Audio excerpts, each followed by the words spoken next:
এক একজন সাহাবী এর মর্যাদা অনেক বেশি, আমাদের জন্য মডেল। উম্মতে মুসলিমার জন্য আল্লাহর পক্ষ থেকে শরীয়তের বাহক হিসেবে, বাহন হিসেবে রাসূল এসেছেন এবং কিছু মডেল ব্যক্তিত্বকে আল্লাহ রাসূল সাল্লাল্লাহু আলাইহি ওয়াসাল্লাম আমাদের জন্য তৈরি করে গেছেন। তারা হচ্ছেন এক একজন সাহাবী, এক একজন সাহাবী। আল্লাহ পাক তাদের প্রশংসা করে কোরআনে কারীমে ইরশাদ করছেন, মিনাল মুমিনিন রিজালুন সাদাকু মা আহাদুল্লাহ আলাইহি।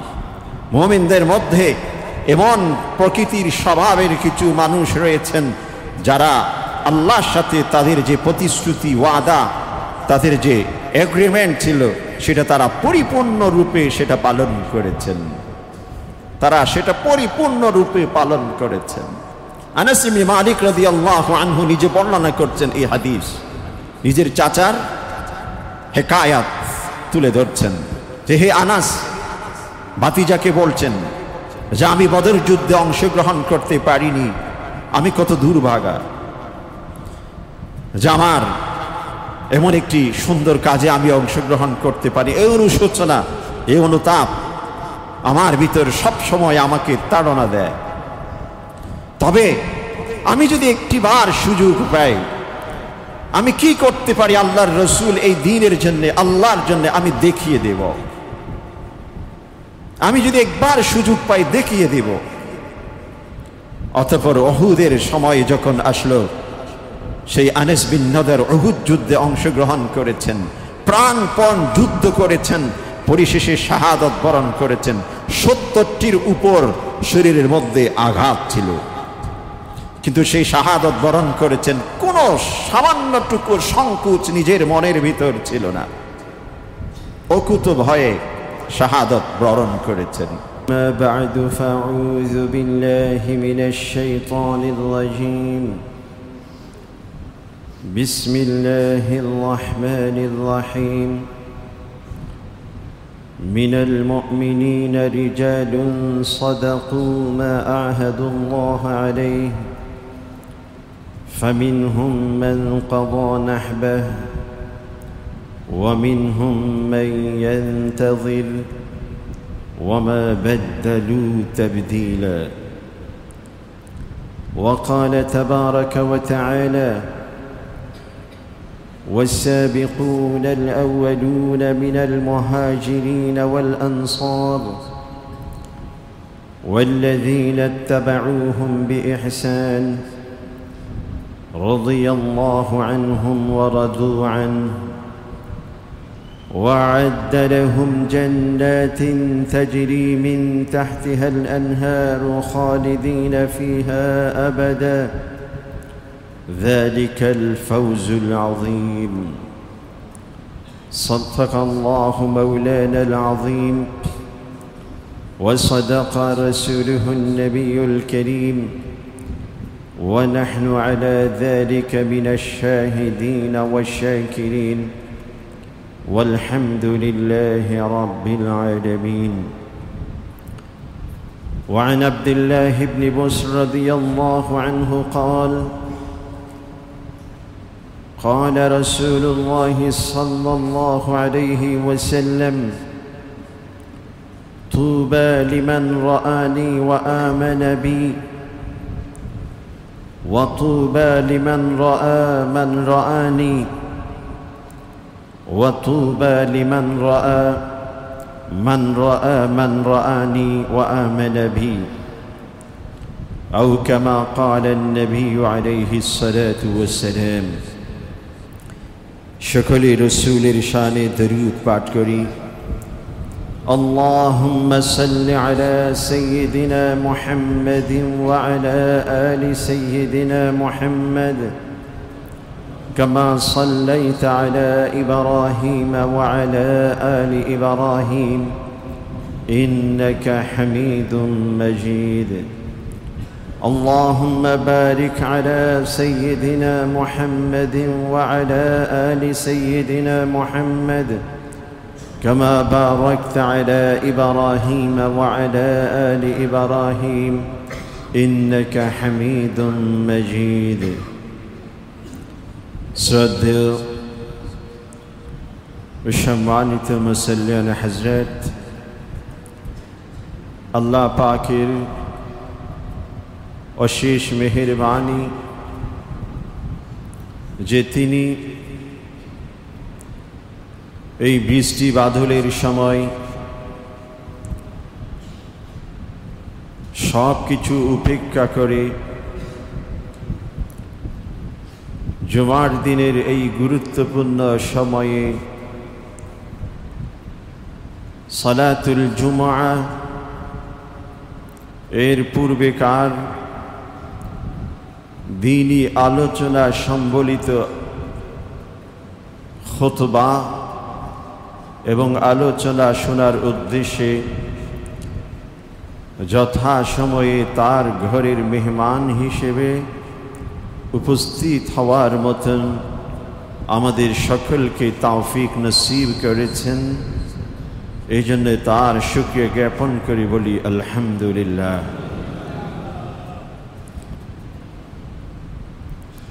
আল্লাহ রব্বুল আলামিন কুরআনে কারীমে ইরশাদ করেছেন, লাইন শাকারতুম লাযীদান্নাকুম ওয়া লাইন কাফারতুম ইন্না আযাবি লাশাদীদ। যে আমি তোমাদেরকে নানা দৃষ্টিকোণ থেকে নানাবিধ নেয়ামত, আমার অনুগ্রহ, আমার বিশেষ রহমত এক এক সময় এক একভাবে তোমাদের জন্য উন্মুক্ত করে দেই।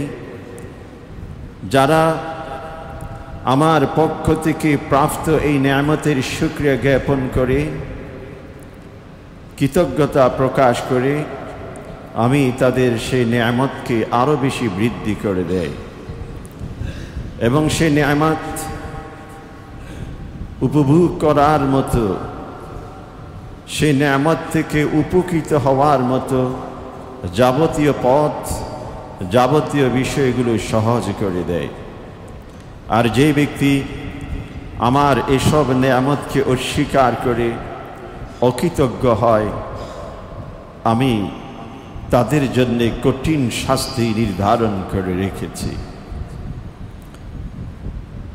আর ইবাদত এটা একটি আল্লাহর পক্ষ থেকে বড় নেয়ামত। যারা জীবনের শুরু থেকে ইবাদতের পরিবেশে গড়ে উঠেননি, কোনো না কোনো কারণে উঠা হয়নি, যখনই বুঝে আসে তখন নিজের ভিতর এক অনুশোচনা তৈরি হয়, এক অনুতাপ নিজের ভিতর কাজ করে যে কত না ভালো হতো জীবনের শুরু থেকেই যদি এমন সুন্দর ইবাদত, দ্বীনের উপর দ্বীন ভিত্তিক নিজেকে পরিচালনার যে সুযোগ, এটা যদি হয়ে যেত আমার জীবনে কত না ভালো হতো। এজন্য ইবাদত, দ্বীন এবং দ্বীনি পরিবেশ এটা আল্লাহ প্রদত্ত এক বড় নেয়ামত। এটা উপলব্ধি করতে পারে যারা আমাদের এই সুন্দর সবুজ শ্যামলার, যেখানে উন্মুক্ত এখনো পর্যন্ত মানুষ ইবাদত করতে পারে, এরা যখন দেশের বিভিন্ন, বিশ্বের বিভিন্ন প্রান্তরে যখন সফর করে, যেখানে একটি সেজদা দেওয়ার জন্য দূর দূর সফর করে ড্রাইভ করে যেতে হয়, তখন সেই কদর, সেই নেয়ামতের মূল্য আমাদের বুঝে আসে। বাংলাদেশে এখনো পর্যন্ত 2-3টি গলি পার হওয়ার পর একটি সেজদার জায়গা পাওয়া যায়। এক একটি মসজিদ, এক একটি পাঞ্জেগানা এভাবে খুঁজে বের করতে কষ্ট হয় না। কিন্তু বিশ্বে মুসলিম কমিউনিটি নিজেদের ঘর, নিজেদের ফ্ল্যাট ভাড়া করে সেখানে সেজদার আয়োজন করেছেন। আবার অনেকে অনেক দূর দূর সফর করে এই সেজদার জন্য তাদের ড্রাইভ করে যেতে হয়। আর যেখানে আমাদের দেশের এমন সুযোগ,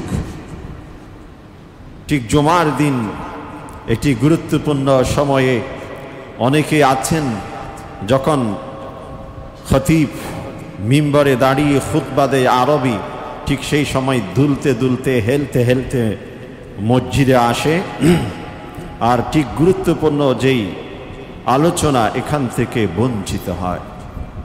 এজন্য আল্লাহ পাক আমাদেরকে যে সুযোগ দিয়েছেন, তৌফিক নসিব করেছেন, এটা একটি বড় নেয়ামত, এটা বড় সুযোগ, এটার শুকরিয়া জ্ঞাপন করতে হবে। আর এটার যখন বেশি বেশি শুকরিয়া জ্ঞাপন করব, আল্লাহ পাক আমাদের জন্যে এই নেয়ামতকে আরো বেশি সুন্দরভাবে উদযাপন করার, উপভোগ করার, সেই ভিত্তিক নিজের জীবন পরিচালনার পথকে সহজ করে দিবেন। এই জন্য আবারও তার শুকরিয়া জ্ঞাপন করি, বলি আলহামদুলিল্লাহ। আল্লাহ রব্বুল আলামিন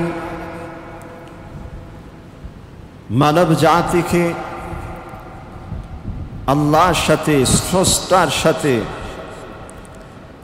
পরিচয় করিয়ে দেবার জন্যে, স্রষ্টা এবং সৃষ্টির মাঝে একটি সেতু বন্ধন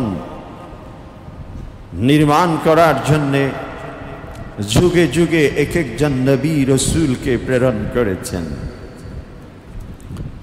সর্বশেষ নবী হিসেবে আমরা সরওয়ারে কায়নাত হযরত মুহাম্মদ মুস্তাফা সাল্লাল্লাহু আলাইহি ওয়াসাল্লামকে পেয়েছি। এটা আমাদের বড় সৌভাগ্য, সর্বশেষ নবীর উম্মত আমরা হতে পেরেছি। এবং রাসূল করিম সাল্লাল্লাহু আলাইহি ওয়াসাল্লাম তিনি হচ্ছেন সর্বশেষ নবী। তিনি ইরশাদ করেছেন, আনা খাতামুন নবিয়্যিন লা নবিয়্যা বা'দি, যে আমি হলাম সর্বশেষ নবী, যার উপর ভিত্তি করে আল্লাহ পাক নবী আগমনের ধারাকে সিল মেরে দিয়েছেন। অর্থাৎ এরপর কিয়ামত পর্যন্ত নতুন করে আর কোনো নবী আল্লাহ পাক প্রেরণ করবেন না, নতুন করে কোনো রসুল আল্লাহ পাক প্রেরণ করবেন না। ওয়ালা নবিয়্যা বা'দি। আমরা অতীতেও আলোচনা করেছি, এটা ঈমানের একটি গুরুত্বপূর্ণ অংশ। কোনো ব্যক্তি যদি রসুলকে, হযরত মুহাম্মদ মুস্তাফা সাল্লাল্লাহু আলাইহি ওয়াসাল্লামকে নবী এবং রসুল হিসেবে গ্রহণ করেছেন, বিশ্বাস করেছেন, কিন্তু এইটুকু বিশ্বাস করেননি যে তিনি সর্বশেষ নবী, তারপর আর কোনো নবী আসতে পারবেন না, আল্লাহ পাক প্রেরণ করবেন না, এইটুকু যদি বিশ্বাস কোনো ব্যক্তি না করে, তাহলে তার ওই রসুলের প্রতি বিশ্বাস পরিপূর্ণ হলো না। আর এই বিশ্বাসে যদি কারো ঘাটতি থাকে, তাহলে তিনি পরিপূর্ণ মুমিন নয়, মুমিনই নন তিনি।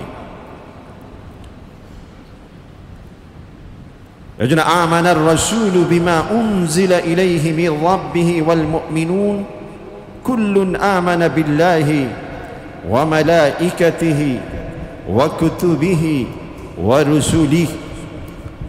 ঈমানের যে অন্যতম সকল রসুল এবং নবীদের প্রতি বিশ্বাস, প্রতিটি নবীকে আল্লাহ পাক যে বৈশিষ্ট্য, যেই পরিধি, যেই সীমানা, যেই বিষয় দিয়ে প্রেরণ করেছেন, ওই যাবতীয় বিষয়গুলোকে সাথে নিয়ে বিশ্বাস করার নাম হলো সেই নবীকে বিশ্বাস করা। আর সর্বশেষ নবীকে বিশ্বাস করার অর্থ হলো তিনি যেমনটি আল্লাহ নির্বাচিত, নির্ধারিত একজন নবী এবং রসুল, একই সাথে তিনি সর্বশেষ নবী, তারপর পৃথিবীতে আর কোনো নবী আগমন করবেন না। এজন্য কেউ যদি এটা বিশ্বাস করে যে রসুল তো এসেছেন, তাকে আমরা নবী হিসেবে মানি, কিন্তু এরপরে আল্লাহ পাক আরো একজন রসুল তার ছায়া হিসেবে প্রেরণ করবে, এমন দাবি করে, তাহলে সেই ব্যক্তির ঈমান থাকবে না। কোরআন এবং সুন্নাহর আলোকে সেই ব্যক্তি অমুসলিম। কোরআন এবং সুন্নাহর আলোকে সে ব্যক্তি মুসলিম সমাজের নয়। হ্যাঁ, ওই বিশ্বাস, ওই আকীদা যদি কোনো ব্যক্তি পোষণ করে, তিনি আলাদা একটা ধর্ম দাবি করতে পারে। যেমন আমাদের দেশে বিভিন্ন ধর্মের অনুসারী রয়েছে, খ্রিস্টান ধর্মে, ইহুদ ধর্মে, হিন্দু ধর্মে, বৌদ্ধ ধর্মে, এরকম বিভিন্ন ধর্মের বিশ্বাসী রয়েছেন। তারা যেমনটি এক একটি ধর্মকে অনুসরণ করে, এরাও ভিন্ন একটি ধর্মের অনুসারী হতে পারে, কিন্তু এরা মুসলিম হবে। মুসলিমের মধ্যে আলাদা যে বিভিন্ন ক্যাটাগরি, সুন্নি, এরকমও নয়। তারা সম্পূর্ণ ইসলাম থেকে খারিজ, তারা অমুসলিম। এটা আমাদের পরিপূর্ণ বিশ্বাস রাখতে হবে। এই বিশ্বাস যদি কারো ঘাটতি থাকে, তাহলে সেই ব্যক্তিরও ঈমান থাকবে না। এজন্য এই বিষয়ে আমাদের সতর্ক থাকা প্রয়োজন। রাসূল করিম সাল্লাল্লাহু আলাইহি ওয়াসাল্লাম জীবদ্দশায় অনেকগুলো কাফির মুশরিকদের বিরুদ্ধে যুদ্ধ পরিচালনা করেছেন, যেখানে অসংখ্য সাহাবী শাহাদাত বরণ করেছেন। রাসূল করিম সাল্লাল্লাহু আলাইহি ওয়াসাল্লামের বিদায়ের পর পৃথিবীতে একজন নবী দাবি করেছিলেন, যার নাম ছিল মুসাইলামাতুল কাযযাব। আবু বকর সিদ্দিক রাদিয়াল্লাহু আনহু তার বিরুদ্ধে যুদ্ধ ঘোষণা করেছিলেন। হাজার হাজার সাহাবী এই যুদ্ধে অংশগ্রহণ করেছিলেন, এবং যেই ওয়াহশী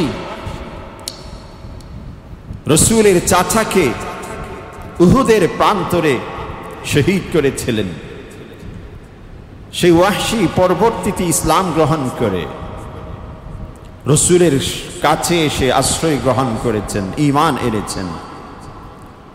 সে যখন ঈমান এনেছে, রাসূল নিজের চাচাকে যে হত্যা করেছে, বিভৎস কঠিন এক সেই দৃশ্য ছিল। নিজের চাচাকে, তার শরীরকে ছিন্ন বিচ্ছিন্ন করে ফেলেছিল। এরপরেও যখন সে ঈমান এনেছে, রাসূল তাকে ছেড়ে দিয়েছেন, সবকিছু ক্ষমা করে দিয়েছেন। কারণ আল ইসলামু ইয়াহদিমু মা কানা ক্বাবলা। কোন ব্যক্তি অমুসলিম থাকা অবস্থায় যত অপরাধ করুক না কেন, তিনি যদি ইসলাম গ্রহণ করেছেন একনিষ্ঠতার সাথে, আল্লাহ পাক তার অতীতের সব কিছু ক্ষমা করে দিবেন। ইসলামের মধ্যে, এই ঈমানের মধ্যে এমন পাওয়ার রয়েছে। ইসলামিক দৃষ্টিকোণ থেকে, ইসলামী শরীয়তে কোন রাষ্ট্র যদি ইসলামিক নীতির উপর প্রতিষ্ঠিত, পরিচালিত, সেখানে কোনো অমুসলিম কোনো ব্যক্তিকে যদি হত্যা করে, ইসলামিক দৃষ্টিকোণ থেকে তার উপর কিসাস, তাকে হত্যা করতে হবে, সেটা ফাঁসি হোক বা যেভাবে হোক। আর ঠিক সেই মুহূর্তে যদি ইসলাম গ্রহণ করে, ইসলাম বলছে তার অতীতের সেই সব কিছু ক্ষমা। হ্যাঁ, সেখানে আবার দুটো বিষয় রয়ে যায়। একটি হলো, যাদেরকে হত্যা করেছে তাদের উপর কিছু ন্যস্ত বিষয় থেকে যাবে, তাদের উপর অপশনাল, ঐচ্ছিক ছেড়ে দেওয়া হবে। তবে ইসলামিক দৃষ্টিকোণ থেকে দিয়ানাতান, আল্লাহর কাছে সেই ব্যক্তি পবিত্র। তো ওয়াহশী রাসূলের চাচাকে হত্যা করেছিলেন, কিন্তু রাসূলুল্লাহ সাল্লাল্লাহু আলাইহি ওয়াসাল্লাম ইসলামের কারণে সবকিছু ক্ষমা করে দিয়েছেন। তবে একটি কথা বলেছেন যে, হে ওয়াহশী, তুমি ইসলাম গ্রহণ করেছো, কিন্তু যখনই আমার তোমাকে দেখব, তখন আমার চাচার কথা স্মরণ পড়বে। আমার চাচাকে যেভাবে, যেই চিত্র আমি দেখেছি, সেটা আমার মন বুঝবে না, মেনে নিতে পারবো না। তোমার কাছে একটি অনুরোধ, তুমি আজ থেকে আমার চোখের সামনে পড়বে না, আমার থেকে দূরে দূরে থাকবে। সেই ওয়াহশী আবু বকর সিদ্দিক রাদিয়াল্লাহু আনহু যেই মুসাইলামাতুল কাযযাবের বিরুদ্ধে যুদ্ধ ঘোষণা করেছেন, যেই মুসাইলামাতুল কাযযাব নবী দাবি করেছিলেন, তাকে হত্যা করার জন্য ওয়াহশী ভিতরে যায় এবং একটি কথা বলেছিলেন, আমি খায়রুন নাসকে হত্যা করার কারণে রাসূলের সামনে কখনো বসতে পারিনি, যেতে পারিনি, আর আমি সেটার যে আমি পরিত্রাণ চাই, আমি সেটার বিকল্প আরেকটি ভালো কাজ করতে চাই, যে পৃথিবীতে শাররুন নাস সবচেয়ে নিকৃষ্টতম মানুষটিকে হত্যা করে আমি আল্লাহর কাছে সেটার থেকে পবিত্রতা অর্জন করতে চাই। যে নবী দাবি করেছিল তাকে ওয়াহশী হত্যা করেছিল। তাহলে বোঝা যায় রাসূলের পরে অন্য কোনো কেউ যদি নবী দাবি করে কোনো ক্যাটাগরিতে, যে কোনো ভাবে, তাহলে সেটা ইসলামের বহির্ভূত কাজ। এমন কাজটি করা, যারা এতে বিশ্বাস করে তারা অমুসলিম, এরা কখনো ইসলামের ভিতরে নেই। এই জন্য আমাদের আশেপাশে যে কোনো কিছু আমরা চোখে দেখব, সতর্ক থাকতে হবে। অনেক সময় যে এগুলো সতর্ক থাকতে হবে। নাম ভিত্তিক শুধুমাত্র ইসলাম হয় না, শুধুমাত্র নামের উপর ভিত্তি করে ইসলাম হয় না, ভিতর অন্তর পরিষ্কার পরিচ্ছন্ন থাকতে হয়। যে বিষয়টি আমি আলোচনার উদ্দেশ্যে আজকে শুরু করেছিলাম, যে আল্লাহ পাক যে নবী প্রেরণ করেছেন, সর্বশেষ নবী, তার অন্যতম আরেকটি প্রমাণ, আরেকটি দলিল হলো এই, যে পৃথিবীতে যত নবী প্রেরণ করেছেন তাদেরকে নির্দিষ্ট একটি সীমিত জায়গাতে আল্লাহ পাক নবী হিসেবে প্রেরণ করেছেন।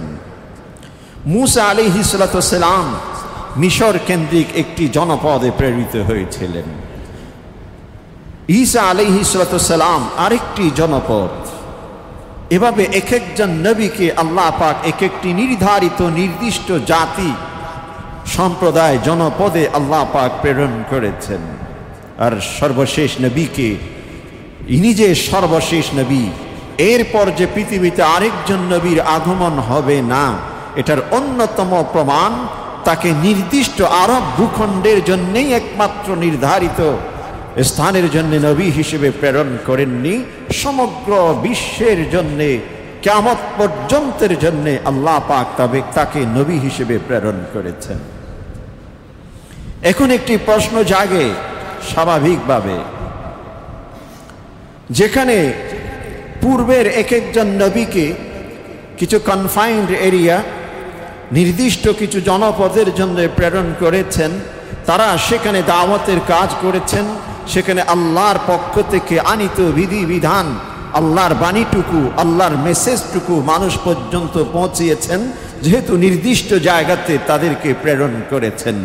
আর সর্বশেষ নবী, তিনি যদি সমগ্র বিশ্ববাসীর জন্য নবী হয়ে থাকেন, কিয়ামত পর্যন্তের জন্য নবী হয়ে থাকেন, তাহলে তার সেই দাওয়াতটুকু সমগ্র বিশ্বে কিভাবে পৌঁছাবে এবং কিয়ামত পর্যন্ত সেটা কিভাবে পৌঁছিয়ে রাসূলের দায়িত্ব পালন করবে?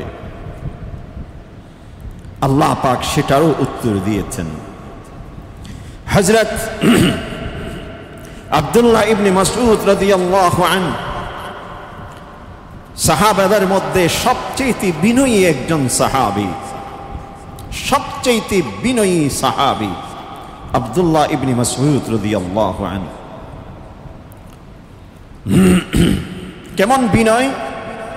একটা দৃশ্য, আব্দুল্লাহ ইবনে মাসউদ রাদিয়াল্লাহু আনহু, তিনি একজন ফকিহ ছিলেন। ফিকহ শাস্ত্রে তার অত্যন্ত পাণ্ডিত্য ছিল। তার সেই সময়ের ফিকহ ভিত্তিক অনেক গ্রন্থ রয়েছে। তিনি একদিন পথ দিয়ে হেঁটে যাচ্ছেন, যাওয়ার সময় পিছনে অন্যান্য তার ভক্তবৃন্দ পিছন দিয়ে হাঁটতেছিলেন। কিছু দূর যাওয়ার পর যখন তিনি দেখলেন পিছনে লোকজন চলাফেরা করছে, ওনার পিছনে লোক হাঁটা করছে, পায়ের শব্দ শোনা যাচ্ছে, তখন তিনি পিছনে ফিরে জিজ্ঞাসা করলেন, আলাকুম হাজা, আপনাদের কোনো প্রয়োজন, কোনো গুরুত্বপূর্ণ বিষয় রয়েছে কি? ক্বালু লা, তারা উত্তরে বললেন, না, আমাদের তেমন কোনো প্রয়োজন নেই, আপনি যাচ্ছেন, আপনার পিছনে আমরা। আব্দুল্লাহ ইবনে মাসউদ রাদিয়াল্লাহু আনহু বললেন, না, আপনারা এগিয়ে যান, চলে যান, আপনারা আমার পিছনে হাঁটছেন, আমাকেও আপনারা নষ্ট করছেন, আপনারা নিজেরাও নষ্ট হচ্ছেন। আমাকেও ফিতনার সম্মুখীন করছেন, আপনারাও ফিতনার সম্মুখীন হচ্ছেন। কারণ কোনো মানুষকে অনুসরণ, আর কোনো মানুষ যখন আমাকে অনুসরণ করবে, আমার পদচিহ্ন আমার পিছনে পিছনে হাঁটবে, আমার অন্তরে অহংকার এসে যেতে পারে, দাম্ভিকতা কাজ করতে পারে। আমি কত বড় না হয়ে গেছি, আমার পিছনে অসংখ্য মানুষ চলাফেরা করে। তিনি তাদেরকে আগে এগিয়ে দিয়েছেন, অতঃপর ধীরে ধীরে নিজে পিছন থেকে আসতে শুরু করেছেন। বিনয়ী ছিলেন। অহংকার নিজের ভিতর যেন কোনোভাবে প্রবেশ করতে না পারে, এমন সব পথ এবং পন্থা তিনারা অবলম্বন করেছেন। সে আব্দুল্লাহ ইবনে মাসউদ রাদিয়াল্লাহু আনহু বলছেন, ইন্নাল্লাহা নাযারা ইলা কুলুবিল ইবাদ। আল্লাহ পাক টোটাল ইউনিভার্স সব কিছু সৃষ্টির পর বান্দার কলবের দিকে দৃষ্টি দিয়েছেন। ফাওয়াজাদা কলবা মুহাম্মাদিন সাল্লাল্লাহু আলাইহি ওয়াসাল্লাম খায়রুল কুলুব। আল্লাহ পাক সকল বান্দার কলবের দিকে দৃষ্টি দেওয়ার পর রাসূল করিম সাল্লাল্লাহু আলাইহি ওয়াসাল্লামের কলবকে পৃথিবীতে সবচেয়ে উত্তম কলব হিসেবে তিনি পেয়ে গেলেন। অতঃপর সিদ্ধান্ত নিয়েছেন তাকেই সর্বশেষ নবী হিসেবে প্রেরণ করবেন। যেহেতু তিনি সর্বশেষ নবী, কিন্তু হায়াতের দৃষ্টিকোণ থেকে সশরীরে পৃথিবীতে অবস্থান করবেন এমন দৃষ্টিকোণ থেকে তাকে দীর্ঘ সময় রাখা যাবে না। তাহলে তার এই মিশন, তার এই দায়িত্ব কারা পালন করবে?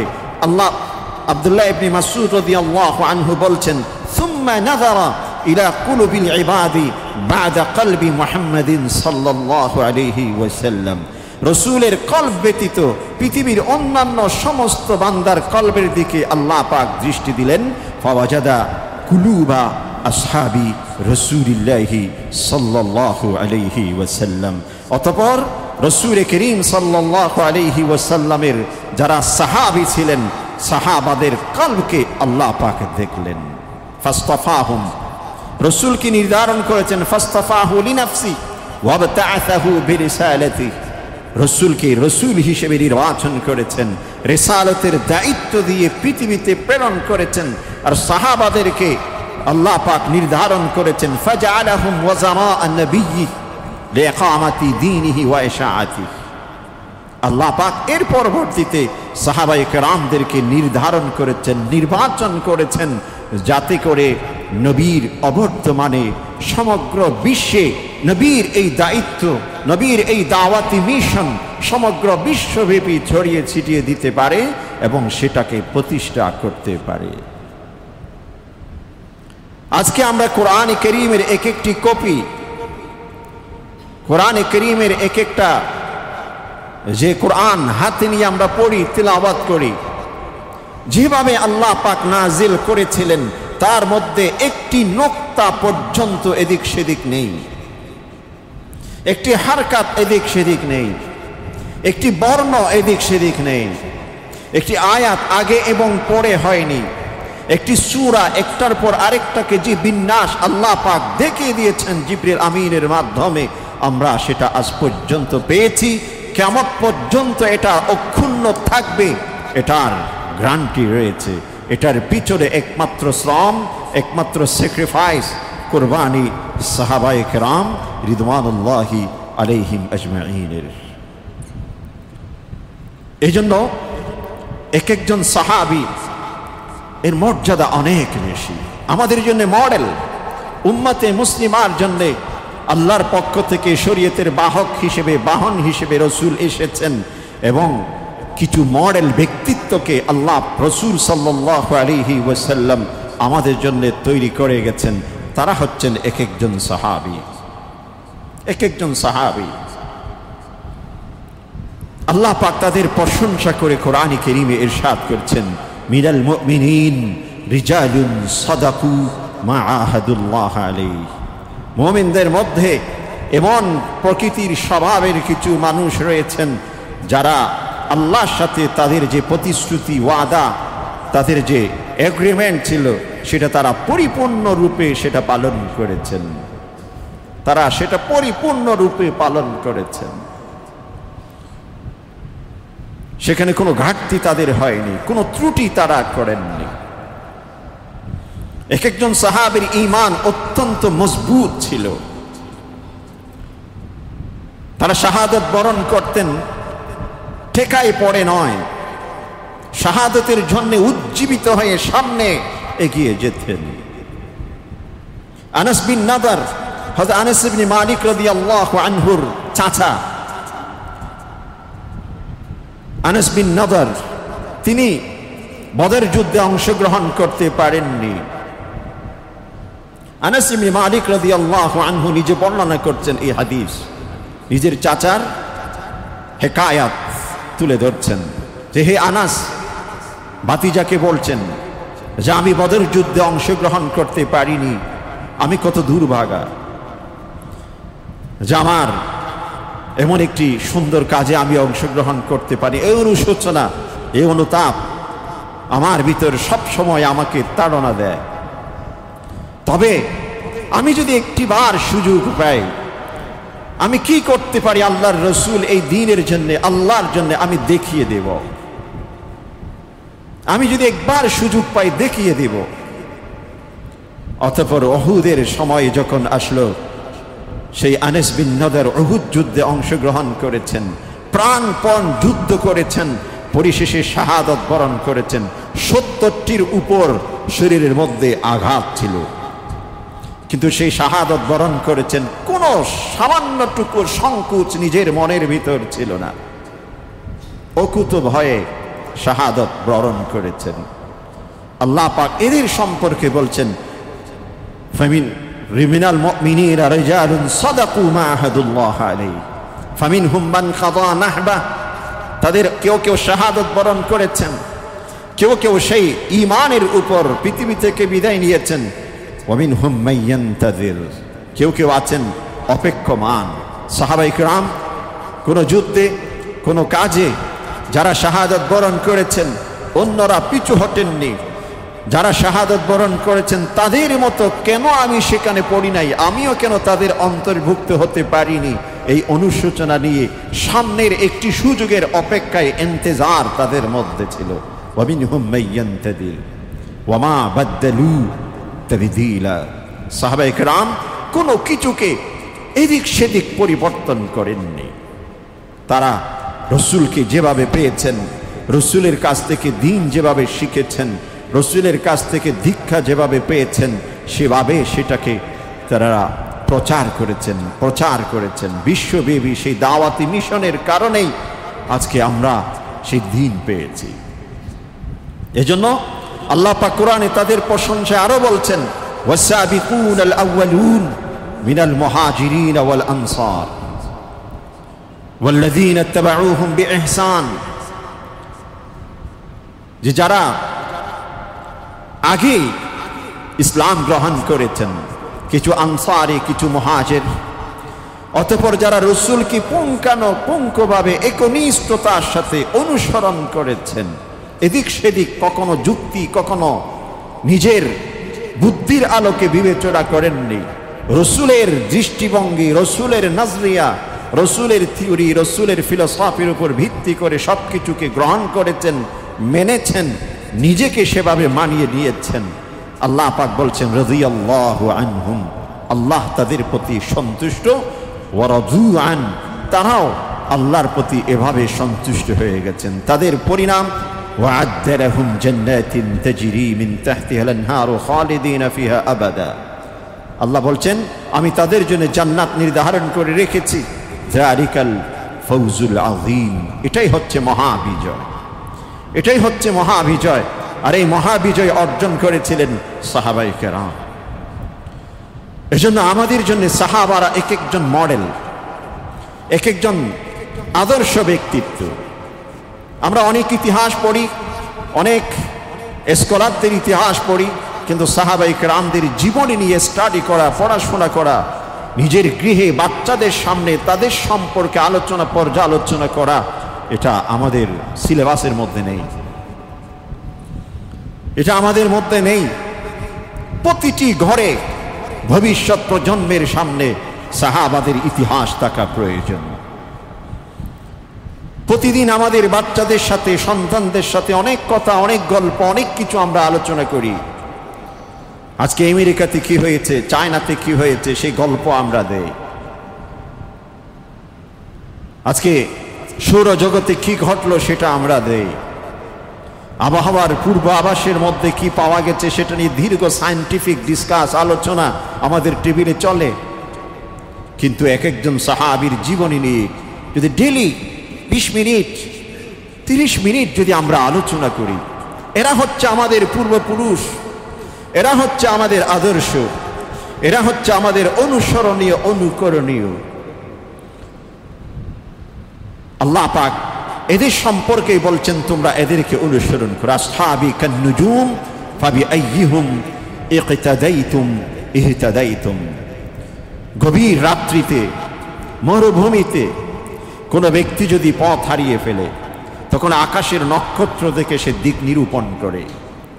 সমুদ্র পৃষ্ঠে যারা নাবিক, যারা জাহাজের নাবিক হয়ে থাকে, সমুদ্রে যখন চতুর্দিক থেকে কোনো কূল দেখা যায় না, ঠিক সেই সময় তাদের দিক নিরূপণ করে আকাশের এক একটি নক্ষত্র দেখে।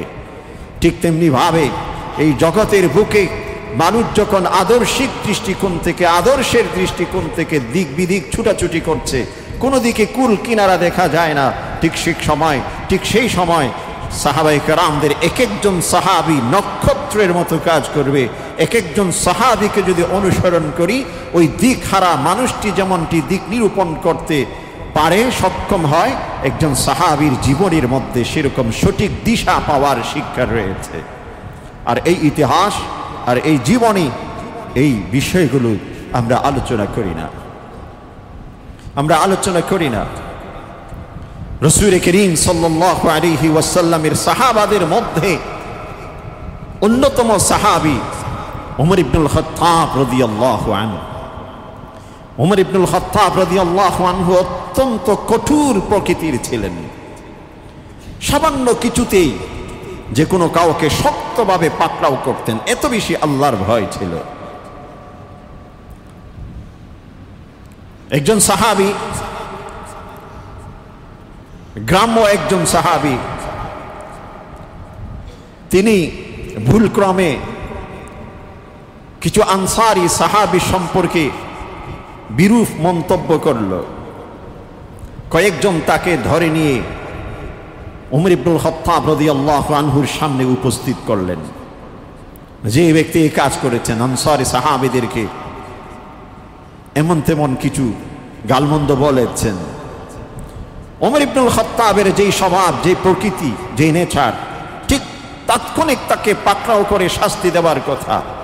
ওমর ইবনুল খাত্তাব সাথে সাথে নিজেকে কন্ট্রোল করেছেন। রাগের চেহারা লাল হয়ে গেছে, কিন্তু কন্ট্রোল করেছেন। অন্যান্য সাহাবায়ে কেরাম জিজ্ঞাসা করলেন যে, হে ওমর ইবনুল খাত্তাব, হে আমিরুল মুমিনিন, এমন সিচুয়েশন আমরা অতীতেও দেখেছি, অন্য কারো সম্পর্কে যদি হয় তাহলে আপনি তো অত্যন্ত কঠোর হয়ে যান, কিন্তু এনার ব্যাপারে আপনি নিজেকে কেন দমন করতে শুরু করলেন? ওমর ইবনুল খাত্তাব বললেন, ইনি রাসূলকে দেখেছেন, ইনি রাসূলের সামনে বসেছেন, আর আল্লাহর রাসূলকে যিনি দেখেছেন তার বিপক্ষে, তার বিরুদ্ধে আমি কঠিন শাস্তি প্রয়োগ করতে পারি না, আমার মন সেটা দিচ্ছে না। যেই ওমর ইবনুল খাত্তাবের দৃষ্টিভঙ্গির উপর আল্লাহ পাক 21 থেকে 22টি জায়গায় কোরআনে কারীমের আয়াত নাজিল করেছেন। 21 থেকে 22টি জায়গায়। এই যে মাকামে ইব্রাহিম, আমরা যে মাকামে ইব্রাহিম হজের সময় যাই, সেখানে নামাজের বিষয় রয়েছে, নামাজের বিষয়। রাসূল করিম সাল্লাল্লাহু আলাইহি ওয়াসাল্লাম বলছিলেন তাওয়াফের ইত্যাদির পরে নামাজের বিষয়। ওমর ইবনুল খাত্তাব বলছেন যে, আনাত্তাখিদু ইব্রাহিমা মাকামা ইব্রাহিমা মুসাল্লা, আমরা কি মাকাম ইব্রাহিমকে নামাজের জন্য গ্রহণ করতে পারি না? ওমর ইবনুল খাত্তাব নিজের থেকে বলছেন। তখনও কোরআনে কারীমের আয়াত নাজিল হয়নি। আল্লাহ পাক কোরআনে কারীমের আয়াত নাজিল করেছেন, ওয়াত্তাখিদু মিন মাকামি ইব্রাহিমা মুসাল্লা। যেই শব্দ ওমর ইবনুল খাত্তাবের মুখ দিয়ে বের হয়েছে, সেই শব্দ আল্লাহ পাক কোরআনের আয়াত আকারে নাজিল করেছেন। এমন হচ্ছেন ওমর ইবনুল খাত্তাব। আর সেই ওমর ইবনুল খাত্তাব রাসূলকে দেখেছেন, সাহাবীর যে একটি বৈশিষ্ট্য এইটুকু তার ভিতর ছিল, এই জন্য তাকে ছেড়ে দিয়েছেন। যে আল্লাহর রসুল এদের সম্পর্কে বলেছেন, তুবা লিমান রাআনি ওয়া আমানা বি, সৌভাগ্যবান সেই ব্যক্তি যে ব্যক্তি আমাকে দেখেছে আবার ঈমানও এনেছেন। এরপর বলছেন, তুবা লিমান রাআ মান রাআনি, ওই সমস্ত মানুষ যারা পৃথিবীতে আমাকে দেখার সুযোগ তাদের হয়নি, কিন্তু আমাকে যারা দেখেছেন তাদেরকে দেখেছে, তারা সৌভাগ্যবান তাবেঈন। এরপর বলছেন, তুবা লিমান রাআ মান রাআনি, আর ওই সমস্ত মানুষ যারা আমাকে দেখেননি, আমাকে যারা দেখেছেন তাদেরকেও দেখার তাদের সুযোগ হয়নি, তবে যারা আমাকে দেখেছিল তাদেরকে দেখার সুযোগ যাদের হয়েছে, তাদেরকে দেখেছেন, তারাও সৌভাগ্যবান। তাবেঈনদের কথা রাসূল বলছেন, যেখানে রাসূল এই ধারাবাহিকতায় খায়রুল কুরুনি কারনি সুম্মাল্লাযীনা ইয়ালুনাহুম সুম্মাল্লাযীনা ইয়ালুনাহুম, যে সবচেয়ে উত্তম যে আপনার যুগ হলো যারা আমাকে দেখেছেন, এরপর যারা আমাকে দেখেছেন তাদেরকে যারা দেখেছেন, এরপর যারা তাদেরকে দেখেছেন, এই ধারাবাহিকভাবে তিনটি যুগের কথা রাসূল করিম সাল্লাল্লাহু আলাইহি ওয়াসাল্লাম চিহ্নিত করেছেন। ওমর ইবনুল খাত্তাব বলছেন, এ তো প্রথম কাতারের মধ্যে পড়েছে, অতএব আমি তার বিরুদ্ধে কঠোর কিভাবে হতে পারি, তার বিরুদ্ধে কঠোর কিভাবে হতে পারি। ওমর ইবনুল খাত্তাবকে কন্ট্রোল করেছেন নিজেকে।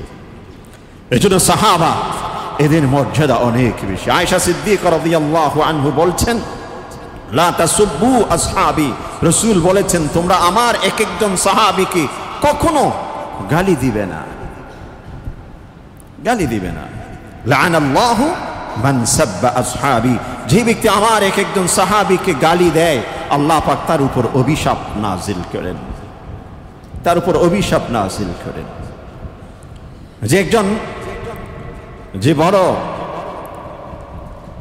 যে তার কাছে জিজ্ঞাসা করেছেন একজন, যে আমিরুল মুমিনিন হিসেবে ওমর বিন আব্দুল আজিজ, যাকে ইসলামে দ্বিতীয় ওমর হিসেবে চিহ্নিত করা হয়, ওমর বিন আব্দুল আজিজ, তো একজন প্রশ্ন করেছিলেন যে আমিরে মুআবিয়া কি সবচেয়ে ভালো না ওমর বিন আব্দুল আজিজ ভালো? ওমর বিন আব্দুল আজিজ হচ্ছে বহু পরে এসে, আর আমিরে মুআবিয়া হচ্ছে একজন সাহাবী। তখন তিনি বলছেন, এমন প্রশ্ন আমাকে করো না, এমন প্রশ্ন আমাকে করো না যেখানে প্রশ্ন করার সুযোগই নেই। কেন? লা নাদিলু আহাদান বি আসহাবি রাসূলিল্লাহি সাল্লাল্লাহু আলাইহি ওয়াসাল্লাম, যারা রাসূলকে দেখেছেন, রাসূলের যারা সাহাবী, তাদের সাথে পৃথিবীর অন্য কোনো কাউকে কোনোভাবে তুলনাই করা যাবে না। যেহেতু তুলনাই করা যাবে না, তাহলে তোমার এই প্রশ্ন অবান্তর, এই প্রশ্ন আমাকে করো না। এজন্য সাহাবাদের প্রতি বিশ্বাস, সাহাবাদের প্রতি আকীদা আমাদের পরিষ্কার পরিচ্ছন্ন হতে হবে। কারণ কোন ব্যক্তি যদি এক একজন সাহাবীকে, কোন একজন সাহাবীর উপর কোন ধুলোবালি ছিটাতে পারে, কোন আঘাত করতে পারে, তাদের জীবনকে কলুষিত করতে পারে, তাহলে সেই ব্যক্তি ইসলামের একটি গুরুত্বপূর্ণ ভিত্তিকে কলুষিত করলো। আর সেটা হলো কি? হাদিস, রাসূলের এক একটি বাণী, যেটা আজ পর্যন্ত একটি এদিক সেদিক হওয়ার সুযোগ কম হয়েছে। সেই হাদিস, এক একটি হাদিস যাই সাহাবাদের মাধ্যমে পেয়েছি, এক একজন সাহাবীকে যদি কোনো রকমে তার জীবনকে আমরা যদি নানা দিক থেকে নানা ভাবে আমরা অভিযুক্ত করে তুলতে পারি, তাহলে এক একটি হাদিসের উপর অভিযোগ উঠে যাবে। এজন্য সাহাবাদের সম্পর্কে অনেকে ষড়যন্ত্র করবেন যে ইসলামের এই ভিত্তিটিকে যেন নষ্ট করে দেওয়া যায়। রাসূল করিম সাল্লাল্লাহু আলাইহি ওয়াসাল্লাম আরো বলেছেন, হযরত আবু হুরায়রা রাদিয়াল্লাহু আনহু থেকে বর্ণিত হাদিসে ইরশাদ করছেন, লা তাসুব্বু আসহাবি, তোমরা আমার কোন একজন সাহাবীকে গালিগালাজ করবে না। কারণ লাউ আন্না আহাদুকুম আনফাকা মিসলা উহাদিন যাহাবান মা বালাগা মুদ্দু আহাদিহিম আও নাসিফাহুম, যে তোমাদের কেউ যদি যে উহুদ পর্বত পরিমাণ স্বর্ণ পৃথিবীতে দান করতে থাকো, অথবা তার চেয়ে অধিক পরিমাণ পৃথিবীর সমতুল্য সম্পদ তোমরা যদি দান করতে থাকো, তবে তোমার মান মর্যাদা আল্লাহর কাছে একজন সাহাবীর পায়ের ধুলির সমতুল্য হবে না। অতএব এক একজন সাহাবী আল্লাহর কাছে অনেক অনেক বেশি প্রিয়, যাদের সম্পর্কে একমাত্র সার্টিফিকেট দিয়েছেন রাদিয়াল্লাহু আনহুম ওয়া রাদু আন। আল্লাহ তাদের প্রতি সন্তুষ্ট হয়ে গেছেন, তারাও আল্লাহর প্রতি সন্তুষ্ট হয়ে গেছেন। আর যাদের উপর আল্লাহ সন্তুষ্টির ডিক্লারেশন দিয়েছেন, ঘোষণা দিয়েছেন, তাদের সম্পর্কে আমি কোনো মন্তব্য করব, তাদের সম্পর্কে আমি কোনো কিছু বলতে যাব, এটা কশ্চিনকালেও হতে পারে না। হ্যাঁ, তাদের কিছু মানবীয় দৃষ্টিকোণ থেকে কিছু বিষয় এদিক সেদিক থাকতে পারে। রাসূল বলছেন তোমরা সেগুলোকে গালিগালাজের সুরে নয়, সে সম্পর্কে আলোচনা তোমার দরকার নেই, তুমি নিজেরটাকে আগে হিসাব করো, আগে নিজেরটা হিসাব করো। এজন্য বলতে গেলে আমরা একটি দৃষ্টান্ত আপনাদের চোখের সামনে, যে বিভিন্ন রাষ্ট্রে যারা রাষ্ট্রপ্রধান থাকে, দেশ পরিচালনা করেছেন, তাদের যদি অনেক সময় ভুল ভ্রান্তি হয়ে যায়, তাদেরও কিছু শাস্তি দেওয়া হয়, কিন্তু সেই শাস্তির ভাষা কিন্তু ব্যতিক্রম। একটা হচ্ছে কি পানিশমেন্ট, আর একটা হচ্ছে ইমপিচমেন্ট। দুটোর মধ্যে পার্থক্য করেছেন, কারণ এই পার্থক্যকরণ এটা আসলে প্রকৃতপক্ষে বৈষম্য নয়, এটা হচ্ছে আমাদের যে একটা চেইন রয়েছে, অ্যাডমিনিস্ট্রেটিভ চেইন, এই চেইনের প্রতি সকলের জন্য রেসপেক্ট থাকে, সম্মান থাকে, সেটা যেন থেনভাবে ভুলণ্ঠিত না হয়, এই জন্য এই চেইনটুকু তারা গ্রহণ করেছে। আর যে সাহাবী এক একটি মডেল, সে সাহাবী মানুষ হিসেবে এদিক সেদিক হতেও পারে, কিন্তু সেটাকে আমি যেনতেনভাবে মূল্যায়ন, এটা আমার পক্ষে সম্ভব নয়, এটা মানুষ অন্যদের পক্ষে এটার অনুমতি আল্লাহ পাক দেননি, আল্লাহর রাসূল দেননি। আল্লাহ রাসূল বলছেন যে মান সাব্বা আসহাবি লা'নাতুল্লাহি আলাইহি ওয়াল মালাইকাতি ওয়ান নাসি আজমাইন। যে ব্যক্তি এক একজন কোন সাহাবীকে গালি দিয়েছেন, সে ব্যক্তির উপর আল্লাহ অভিশাপ করেন এবং ফেরেশতাগণ অভিশাপ করেন এবং পৃথিবীর সকল মানুষ তার উপর অভিশাপ দেয়। কারণ পৃথিবীর সমস্ত বর্তমান যে এর পরবর্তীতে সকল মানুষের যে নেয়ামত, যে এই যাবতীয় বিষয়ের পিছনে তাদের অনেক স্যাক্রিফাইস, অনেক কুরবানি রয়েছে, এই জন্যই তাদের উপর সকলেই অভিশাপ দিতে থাকেন। এই জন্য মুহতারাম সামিঈন, বিষয়টি আলোচনা করছিলাম, যেহেতু রাসূল করিম সাল্লাল্লাহু আলাইহি ওয়াসাল্লাম সর্বশেষ নবী, তার সর্বশেষ নবী হওয়ার অন্যতম একটি প্রমাণ হলো তার সাহাবী। আল্লাহ পাক এক একজন সাহাবীকে এই পরিমাণ মর্যাদা দিয়েছেন, এই জন্য যেহেতু আর কোন নবী পৃথিবীতে আসবেন না, রসুলের ওই সাহাবীদের ঘাড়ে সেই দায়িত্ব আল্লাহর রসুল দিয়েছেন। বিদায় হজ্জের ভাষণে জিজ্ঞাসা করেছেন যে তোমরা সাক্ষী থাকো, আমি কি আমার দায়িত্ব সম্পূর্ণরূপে পালন করেছি? আলা বাল্লাগতু, আলা বাল্লাগতু, কয়েকবার রসুল করিম জিজ্ঞাসা করেছেন। সকলেই বলেছেন হ্যাঁ বালা ইয়া রাসূলুল্লাহ, আল্লাহর রসুল আপনি আপনার দায়িত্বটুকু আপনি পরিপূর্ণ পালন করেছেন। এরপর রসুল বলেছেন ফালইউবাল্লিগুশ শাহিদুল গায়ব, যারা আজকে এখানে উপস্থিত, যারা আমাকে পেয়েছো, যারা আমাকে দেখেছো, আমার মুখ থেকে শরীয়তের এক একটি বিধান, এক একটি বিষয়কে তোমরা গ্রহণ করেছো, কিয়ামত পর্যন্ত যারা আমাকে পায়নি, কিন্তু এই আদর্শ যেন তাদের পর্যন্ত পৌঁছে যায়। এই পৌঁছানোর দায়িত্ব সাহাবায়ে কেরামদের মাধ্যমে আল্লাহ পাক আল্লাহ রসুল দিয়েছেন, আর তাদের সেই দায়িত্ব পালন করেছেন বিধায় আজকে আমরা সেটা পেয়েছি। মাঝখানে যদি তাদের কোনো এদিক সেদিক হয়ে যেত, আমরা কিন্তু সেটা পাওয়ার কোনো সুযোগ ছিল না। এজন্যই সাহাবায়ে কেরাম এক একজন মডেল, এক একজন মডেল, এক একজন আদর্শ। আমরা পৃথিবীর অনেক আদর্শ ব্যক্তিত্বকে অনুসরণ করি, অনেক মানুষকে অনুসরণ করি, কিন্তু এক একজন সাহাবীর জীবনী আমরা স্টাডি করি না। ইসলামের যে প্রথম ইসলাম গ্রহণ করেছেন খাদিজাতুল কুবরা রাদিয়াল্লাহু আনহা, রাসূলের স্ত্রী, তার জীবনের সকল সম্পদ রাসূলকে দিয়ে দিয়েছেন, সমস্ত সম্পদ রাসূলকে দিয়ে দিয়েছেন। ঠিক যেই সময় রাসূলের পাশে দাঁড়াবার মতো কেউ ছিল না, যখন সর্বপ্রথম রাসূল করিম সাল্লাল্লাহু আলাইহি ওয়াসাল্লাম ওহী প্রাপ্ত হলেন, জিবরিল আমিন যখন সর্বপ্রথম আসলো, আসার পর তখন চেপে ধরে ঝাঁকুনি দিয়েছেন, ইকরা, তুমি পাঠ করো। ঠিক সেই সময় রাসূল করিম সাল্লাল্লাহু আলাইহি ওয়াসাল্লাম ভীত সন্ত্রস্ত হয়ে যখন ঘরে গেলেন, ঠিক সেই সময় যিনি পাশে রাসূলকে সান্ত্বনা দিয়েছেন, কাল্লা ওয়াল্লাহি লা ইউখজিকাল্লাহু আবাদা ইন্নাকা লাতাসিলুর রাহমা, হ্যাঁ, ওয়া তাহমিলুল কাল্লা, এক একটি শব্দ রাসূলের বৈশিষ্ট্য তুলে ধরেছেন। আল্লাহ পাক কখনো আপনাকে লাঞ্ছিত করবেন না, অপমানিত করবেন না, অবাঞ্ছিত করবেন না। আল্লাহ পাক আপনাকে মহিমান্বিত করেছেন, সম্মানিত করেছেন, এবং সামাজিক দৃষ্টিকোণ থেকে সম্মানিত হওয়ার যাবতীয় বৈশিষ্ট্য গুণাবলী আল্লাহ পাক আপনাকে দিয়েছেন। কারণ আপনি আত্মীয়তার বন্ধনকে ছিন্ন নয়, আত্মীয়তার বন্ধনকে মিল বন্ধন সৃষ্টি করেন।